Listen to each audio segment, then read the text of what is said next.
Break-ins over the past few weeks, the Gaffney Police Department is reminding people they have a curfew in place over summer months. 7 News reporter Ann Maxwell here now with details on that. Ann.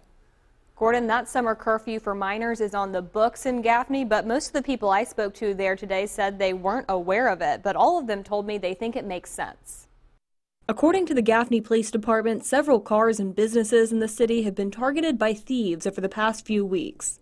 I had a family member, her car was broken into. Police say the break-ins have spiked since school let out for the summer. In response, the Gaffney Police Department took to social media to offer a stern reminder. From June to August, kids under the age of 17 aren't allowed to be out in the city after midnight without a parent or guardian. If you don't have teenagers wandering the streets this late at night, you're going to have less vandalism, less kids getting in trouble. However, there are exceptions for emergencies, kids who are at work or returning straight home for work, or kids on an errand for a parent or guardian and have a note to prove it. A lot of these kids out here, some of them gonna get in trouble, and some of them ain't. But at the same time, I think they need to be in the house. Be in the house at about 12.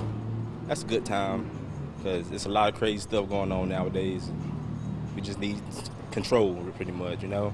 On the first offense, the child and their guardian will receive a warning. For each offense after that, kids will be referred to the Department of Juvenile Justice for prosecution. Anyone else, such as a parent, can be fined up to $250 plus costs or assessments. The police department says the fine is about $500 for each infraction after an initial warning. Just because you put it out there don't mean everybody gonna listen. So everybody ain't gonna listen until you crack down on it. Wow. And another reason for the curfew is to keep those kids safe as well. Yeah, those are really serious penalties, and $500 for mom and dad, the kid to DJJ. This has been on the books for a while, right? This is not new. From what I understand, yes, because everybody I spoke to today was not aware of it. I don't know how long it's been on the books, but it is not new. That's right. They intend to enforce it too. All right, Ann Maxwell, thank you.